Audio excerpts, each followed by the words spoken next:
Graça e paz, queridos, aqui é Débora Viana e estamos partindo para o final, a conclusão dessa leitura do livro Ainda Melhor que o Éden, de Nancy Guthrie, da editora Fiel. Vamos começar então a nossa conclusão. Você e eu fomos criadas para desfrutar um ambiente, um senso de propósito e uma satisfação, uma intimidade com Deus e uns com os outros, ainda melhor do que Adão e Eva desfrutaram no Éden. O Éden tinha sementes da nova criação, mas todas aquelas sementes irromperam em gloriosas flores no novo céu e na nova terra. Quando entrarmos no novo Éden, nosso descanso sabático, o templo final, a nova Jerusalém, começaremos a experimentar tudo o que Deus planejou para seu povo desde o princípio. Enquanto Adão e Eva ficaram descontentes com a provisão de Deus no Éden, que era um jardim no meio de um imenso deserto, aqueles que habitarem a nova criação estarão perfeitamente contentes com a vasta provisão de Deus numa cidade-jardim que se estenderá por cada recanto da terra. Isso significa que você e eu podemos estar genuinamente contentes, cada vez mais contentes, ainda que não completamente contentes agora.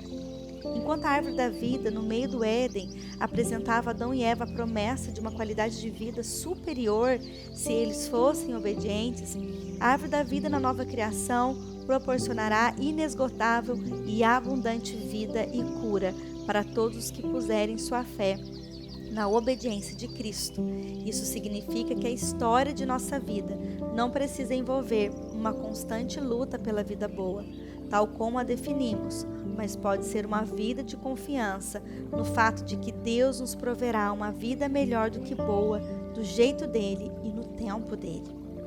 Enquanto Adão e Eva foram criados à imagem e semelhança de Deus, todos os que habitarem o novo céu e a nova terra terão sido recriados em verdadeira justiça, santidade e conhecimento, sem a menor possibilidade de tal imagem ser novamente manchada.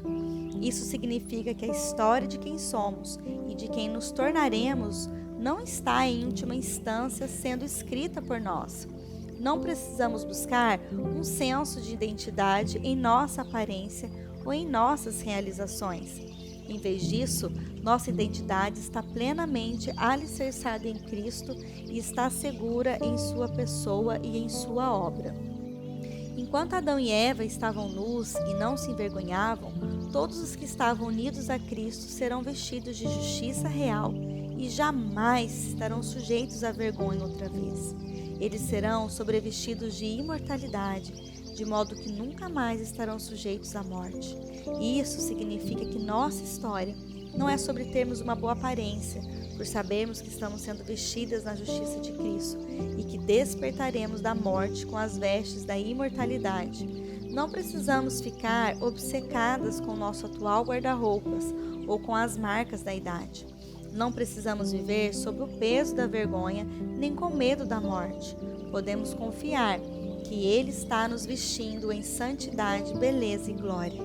Enquanto Adão falhou e culpou sua noiva, nosso noivo Jesus não falhará em guiar sua noiva, a igreja, até uma nova cidade-jardim, na qual Ele apreciará sua noiva para sempre.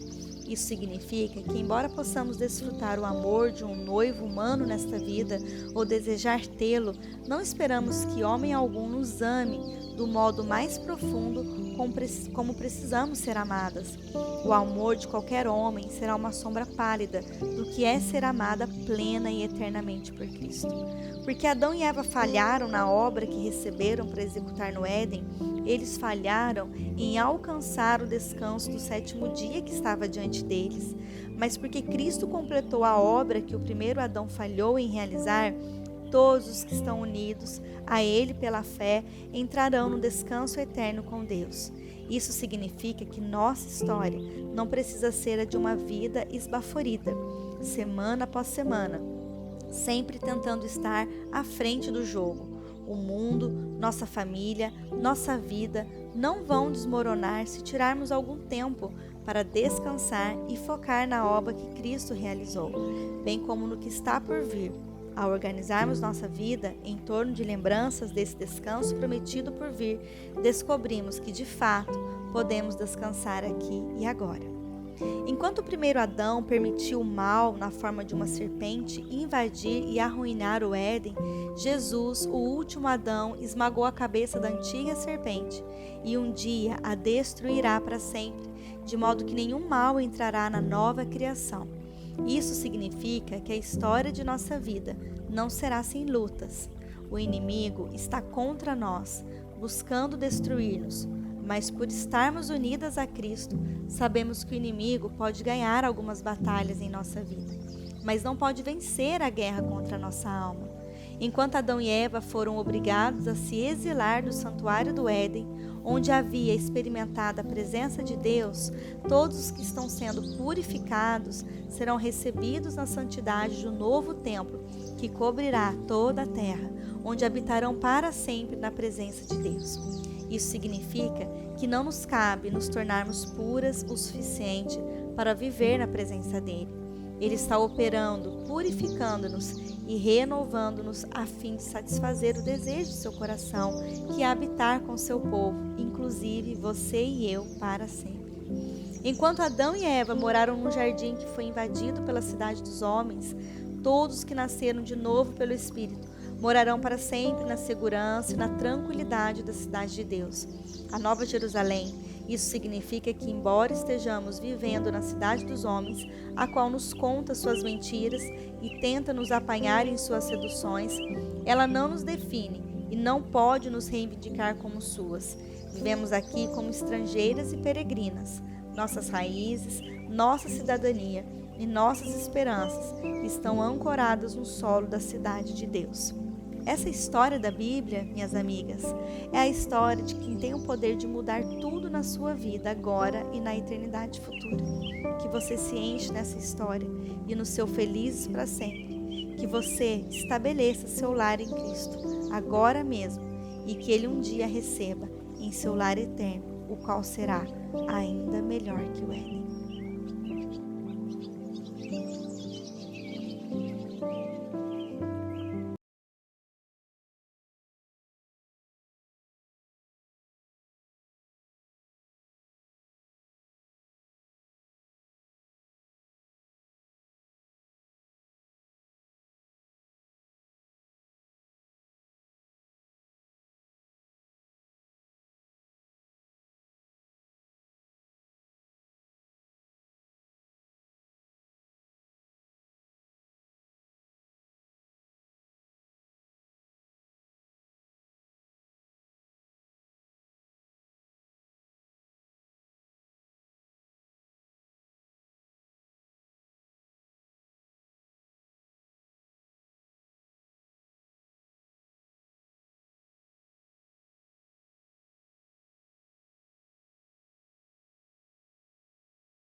A cidade da Babilônia.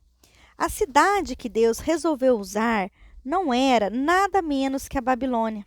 É claro que os babilônios e seu rei não sabiam que eram instrumentos na mão de um Deus soberano, sendo usados para purificar o povo de Deus. Quando os babilônios marcharam contra Jerusalém, estavam apenas fazendo o que é próprio aos que são da cidade dos homens, exercer poder e devorar tudo que encontra pelo caminho. Nabucodonosor arrastou para a Babilônia o rei de Jerusalém e toda a elite da cidade. Poucos anos depois, os exércitos babilônicos voltaram a Jerusalém pelos habitantes remanescentes. Jerusalém foi queimada e o templo destruído. Você quase pode ouvir o rei da Babilônia batendo no peito quando Daniel, um daqueles levados de Jerusalém para a Babilônia, cita o rei ao dizer: "Não é esta a grande Babilônia que eu edifiquei para a casa real com o meu grandioso poder e para a glória da minha majestade?" Daniel 4:30. A Babilônia era e continua a ser, nas páginas das Escrituras, aquela arrogante, persistente, aborrecedora de Deus, narcisista e autoconfiante cidade dos homens. O profeta Jeremias escreveu aos exilados, bem no início do cativeiro babilônico, para corrigir os falsos profetas, os quais diziam que eles não passariam muito tempo ali. Jeremias disse aos exilados que eles passariam 70 anos ali e falou-lhes em nome de Deus, dizendo: "Edificai casas e habitai nelas, plantai pomares e comei o seu fruto, tomai esposas e gerai filhos e filhas, tomai esposas para vossos filhos e dai vossas filhas a maridos, para que tenham filhos e filhas. Multiplicai-vos aí e não vos diminuais. Procurai a paz da cidade para onde vos desterrei, e orai por ela ao Senhor, porque a sua paz vós tereis paz." Jeremias 29, de 5 a 7. Eles passariam algum tempo ali. Então, enquanto morassem na cidade dos homens, deveriam viver vidas que mergulhassem na palavra de Deus, e não na palavra dos falsos profetas que haviam entre eles, tampouco na destruição da Babilônia. Dessa forma, eles estariam edificando a alternativa cidade espiritual de Deus no meio da cidade dos homens. Eles seriam, como Jesus disse séculos depois, sal e luz, uma cidade edificada sobre um monte. O povo de Deus, em meio à cidade dos homens, não é chamado para se isolar, mas para se distinguir dos demais habitantes. Eles também deveriam viver na expectativa de serem libertos da Babilônia. Deus tinha para eles um futuro além do rio Quebar, além da vida na periferia de uma cidade pagã. E o Senhor lhes disse por meio de seu profeta Jeremias: "Logo que se cumpriram para a Babilônia 70 anos, atentarei para vós outros e cumprirei para convosco a minha boa palavra, tornando-o a trazer-vos para este lugar. Eu é que sei que pensamentos têm a vosso respeito, diz o Senhor, pensamentos de paz e não de mal, para vos dar o fim que desejais." Jeremias 29, de 10 a 11. A promessa não era que eles receberiam tudo o que esperavam durante os 70 anos que morariam na Babilônia. Assim como não nos foi prometido que podemos esperar receber tudo o que desejamos nos 70 e poucos anos de nossa vida, a promessa era que um futuro os aguardava na cidade de Deus. O próprio Deus os traria àquele lugar. A esperança e o futuro deles consistiam em ser libertos da Babilônia e replantados na cidade de Deus. Igualmente, o plano que Deus tem para nós de paz e não de mal é nos dar um futuro e uma esperança nessa cidade. Enfim, o povo de Deus retornou ao exílio para reconstruir seu templo e a cidade de Jerusalém. Mas o templo e a cidade nunca mais foram tão gloriosos quanto outrora. Eles nunca viveram à altura das visões que os profetas tiveram para a cidade que Deus planejara para seu povo. Isaías escrevera sobre uma cidade que era vasta o suficiente para abarcar as nações, onde os habitantes viveriam em paz e justiça, sem opressão, medo ou pavor. Miqueias escreveu que nos últimos dias os povos de todas as nações afluirão para Jerusalém, desejando aprender os caminhos de Deus, para poderem andar neles. A guerra desaparecerá e todos serão sustentados num lugar no qual não há amor, não há temor.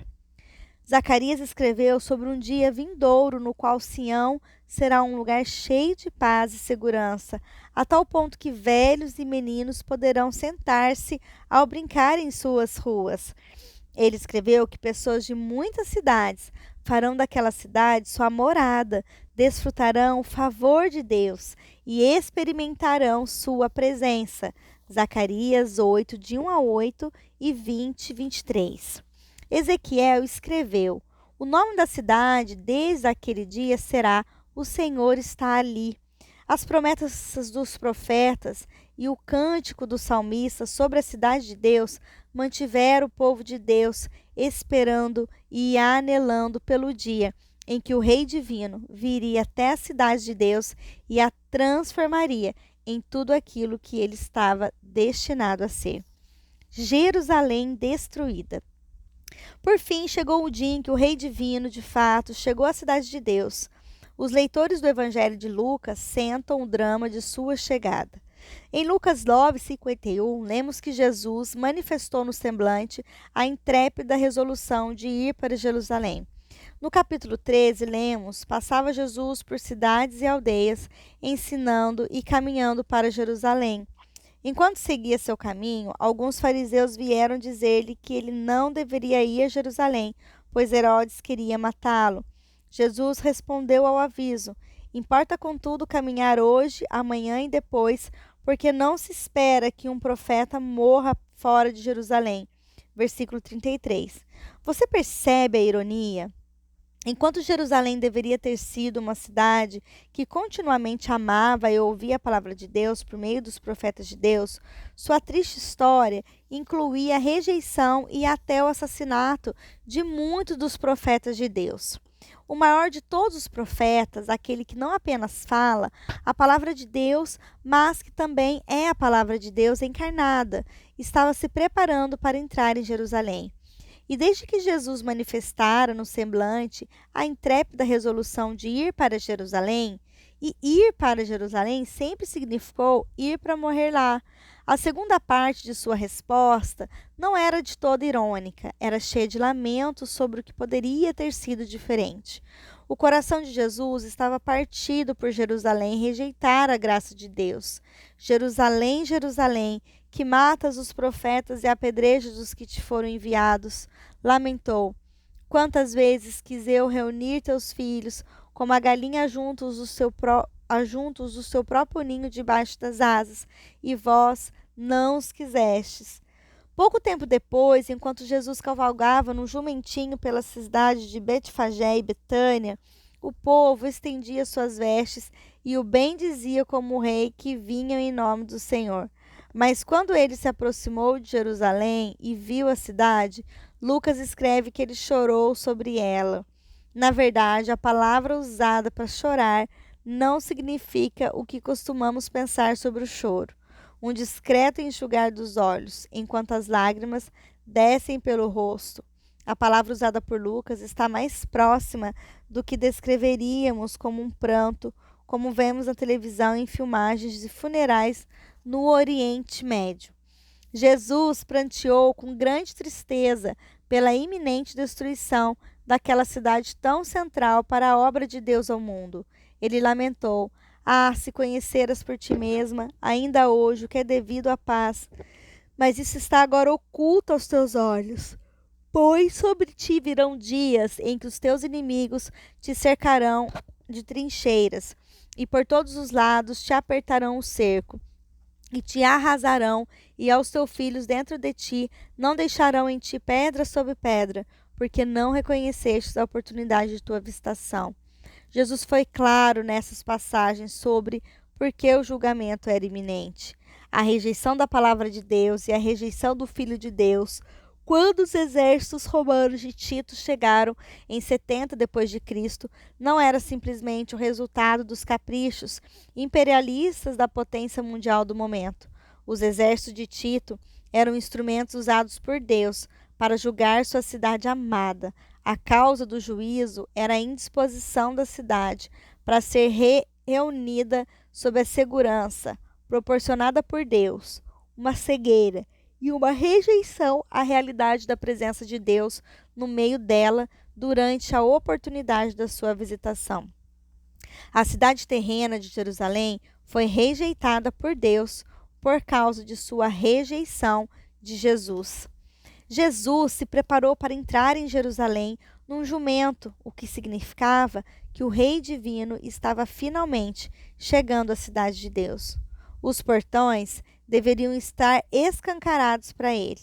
Os sacerdotes deveriam ter-lhe aberto o caminho. Herodes deveria ter saído de seu palácio para se prostrar diante do rei verdadeiro.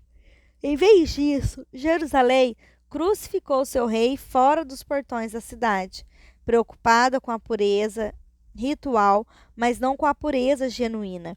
Jerusalém não queria ter a presença de um cadáver dentro da sua santa cidade. Obviamente, Jerusalém não era santa. Em seu abuso de poder, sua determinação de manter Deus do lado de fora, sua idolatria ao templo e da lei e sua confusão, Jerusalém se tornara a Babilônia. Foi fora da cidade que o puro Filho de Deus tomou sobre si a corrupção, a opressão, a autoobsessão e a rejeição a Deus por parte da cidade dos homens. Jesus tomou sobre si o julgamento merecido por aqueles que passaram a amar a cidade dos homens, a fim de que um dia todos os que desejaram fugir daquela cidade para a pessoa de Cristo sejam convidados a estabelecer seu lar eterno na cidade de Deus. 40 dias após Jesus ressuscitar dentre os mortos, o Jesus ressurreto ascendeu ao céu. 10 dias depois, a construção da cidade de Deus movia-se a todo vapor. O Espírito Santo desceu e reverteu a maldição da antiga cidade de Babel. Pessoas de todas as nações debaixo do céu, Atos 2:5, estavam em Jerusalém reunidas para festas de Pentecostes. Uma coisa, porém, as dividia, a linguagem, mas subitamente o Espírito de Deus desceu e os apóstolos começaram a falar com línguas de fogo, de modo que todos ouviram o evangelho em sua própria língua. Da cidade de Jerusalém, o evangelho começou a se espalhar por toda a Judéia, Samaria e até os confins da terra. Quando lemos a história em Atos, vemos repetidamente a palavra de Deus se espalhar, e onde quer que ela chegasse, vivificava as pessoas aonde quer que ela chegasse. As pessoas começavam a invocar o nome do Senhor. E do modo como Jesus dissera, logo veio o dia em que a cidade terrena de Jerusalém foi completamente destruída. Seu lugar especial nos propósitos de Deus chegou ao fim. A despeito do que muitas teologias cristãs modernas defendem acerca de um futuro lugar para a cidade terrena de Jerusalém na consumação da história humana, uma vez que Jerusalém rejeitou a Cristo. Vemos na Bíblia uma decisiva guinada da Jerusalém terrena para a nova Jerusalém celestial. Na verdade, não temos aqui cidade permanente, mas buscamos a que há de vir. Diz o escritor de Hebreus, em Hebreus 13:14, mas tendes chegado ao Monte Sião e à cidade do Deus vivo, a Jerusalém celestial. Mas a Jerusalém lá de cima é livre, a qual é nossa mãe, diz Paulo em Gálatas 4:26. Ó, minha amiga, essa é a cidade na qual queremos morar, a cidade que há de vir. Essa é a cidade na qual queremos fincar nossas raízes. Queremos ancorar todas as nossas esperanças nessa cidade. Essa é a cidade, a única cidade que durará para sempre. Babilônia destruída. Nos capítulos finais da Bíblia, fica mais claro do que nunca que a Bíblia é a história de duas cidades. Nesses capítulos finais, testemunhamos a destruição final da Babilônia, a cidade dos homens, assim como a tão esperada entrada do povo de Deus na verdadeira e permanente cidade de Deus, a Nova Jerusalém. Babilônia, a cidade dos homens, é acolhedora em suas idolatrias. atraente em suas belezas, inebriante em seus prazeres e pungente em seus projetos, mas é também enganadora quanto ao seu destino. Seu destino é a destruição final. Cristo voltará e porá um fim à influência da Babilônia e à perseguição da Babilônia ao povo de Deus. Tudo que a Babilônia se vangloria, sua beleza, suas riquezas, seu poder, sua qualidade de vida, tudo desaparecerá para sempre, derretendo-se no fogo do juízo de Deus. Tudo que a Babilônia promete a pessoas como eu e você, o conforto que o dinheiro possibilita, a relevância que o sucesso possibilita, tudo será arrancado por causa desse juízo iminente. Ouvimos Deus chamando seu povo. Retirai-vos dela, povo meu, para não serdes cúmplices em seus pecados e para não participardes dos seus flagelos. Apocalipse 18:4. Não se iluda com a ideia de que essa passagem de Apocalipse se dirige a uma geração futura. Esse é o chamado de Deus a você e a mim, agora mesmo. Hoje, por enquanto, vivemos na Babilônia, a cidade dos homens, mas precisamos viver aqui com nossas malas arrumadas e nosso coração pronto para sair dela e viver para sempre na cidade de Deus. Quando ouvirmos nossos verdadeiros rei nos chamar, somos chamados a viver na tensão de estar no mundo, sem ser do mundo. Você sente essa tensão? Como estrangeiras e exiladas, aspiramos a uma pátria superior, isto é, celestial. Por isso, Deus não se envergonha de nós, de ser chamado o nosso Deus, porquanto nos preparou uma cidade. A história da cidade, que se desenrola de Gênesis a Apocalipse, nos convida a colocar nosso coração na cidade de Deus, a fincar nele nossas raízes, a investir nela nossa vida e a encontrar nela nosso lar, na Nova Jerusalém, que permanecerá para sempre. A Nova Jerusalém. Um anjo deu ao apóstolo João uma prévia dessa cidade. Ele viu a cidade santa, a Nova Jerusalém, que descia do céu da parte de Deus, em Apocalipse 21:2. Nós não retornaremos ao jardim. Em vez disso, estamos rumando para uma cidade-jardim. Deus se apropriou juntamente daquilo que fora criado com o propósito de excluí-lo. A cidade a está transformando num lar para seu povo, um lar ainda melhor que o Éden. Em vez de gananciosos por mais, como foram Adão e Eva, todos que viveram nessa cidade estarão plenamente satisfeitos. Em vez de temermos a presença de Deus como Caim temeu, teremos prazer nela. Em vez de conspirarem para afrontar e desobedecer como fizeram os habitantes de Babel, os habitantes da Nova Jerusalém conspirarão sobre como glorificar a Deus e gozá-lo para sempre. Essa cidade não será o resultado de esforços humanos, será a cidade na qual Abraão pôs seu coração, a cidade com fundamentos cujo arquiteto e edificador é Deus. Seus muros e fundações terão o nome das 12 tribos e os dos 12 apóstolos. Em outras palavras, essa cidade será edificada sobre as promessas do Evangelho feitas aos patriarcas e sobre o Evangelho proclamado pelos apóstolos. Virá o dia em que moraremos na melhor cidade para se viver. Na verdade, essa cidade abarcará o mundo inteiro. A Tohu e a Bohu estará gloriosa e completamente preenchida com vida radiante e rico relacionamento. Ela ultrapassará toda e qualquer cidade atualmente encontrada em qualquer lista das melhores cidades para se viver. Será a cidade mais limpa, na qual alguém jamais morou.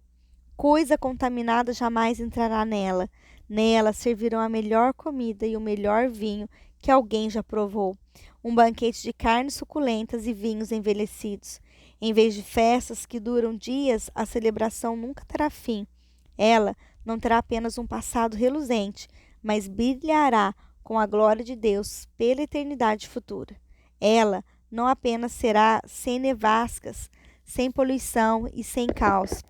Ela será sem lágrimas, sem morte, sem noite. Suas ruas não serão apenas limpas, elas serão de ouro. Nessa cidade eterna, desfrutaremos uma aparentemente infindável riqueza de coisas para fazer e infindáveis relações das belezas e perfeições de Deus. Essa será a cidade sobre a qual os salmistas cantaram. Com efeito, veja o que Salmo 87 tem a dizer sobre quem habitará esta cidade. É de fato muito surpreendente. Fundada por ele sobre os montes santos, o Senhor ama as portas de Sião mais do que as habitações todas de Jacó. Gloriosas coisas se tem dito de ti, ó cidade de Deus. Dentre os que me conhecem, farei menção de Raabe da Babilônia. Eis a Filístia e Tiro com Etiópia, lá nasceram. E com respeito a Sião se dirá: este e aqueles nasceram nela, e o próprio Altíssimo a estabelecerá. O Senhor, ao registrar os povos, dirá: este nasceu lá. O salmista está cantando que a cidade de Deus será habitada por pessoas fisicamente nascidas da cidade dos homens, mas que nasceram espiritualmente na cidade de Deus. Pessoas de Raabe, que é uma referência ao Egito e significa arrogante em hebraico, adentrarão a cidade de Deus em humildade. Pessoas da Babilônia, a cidade da confusão, terão clareza sobre quem Jesus é. Pessoas da belicosa Filístia desfrutarão a paz com Deus. Pessoas da cobiçosa cidade de Tito encontrarão suas satisfações em Deus. Pessoas da remota e espiritualmente ignorante nação da Etiópia ouvirão as boas novas e correrão em direção a essa cidade, para nela estabelecerem seu lar. Dir-se-á de todos cujos nomes foram registrados pelo próprio Deus antes da fundação do mundo: este nasceu aqui. Aproxima-se o dia em que todos os que se apegaram a Cristo entrarão pelos portais feitos de pérola. Não importará se você nasceu na cidade do Kansas, Toronto, Jacarta, Hong Kong, Moscou, Nairobi, Bogotá ou Sydney. Você terá chegado ao seu exílio na Babilônia para estabelecer sua morada na Nova Jerusalém. Aqueles que estiveram esperando no portão procurarão seu nome no livro da vida do Cordeiro. E ao encontrarem seu nome no livro, apontarão para você e dirão: esta nasceu aqui. Então olharão em seus olhos e dirão com um sentimento comum de alívio e alegria: bem-vindo ao lar. Isso não a faz querer cantar? Ó filhas de Sião, honrai o Rei dos Reis. Louvor em alta voz cantai, louvor em alta voz cantai. Em breve aos céus ireis, em breve aos céus ireis.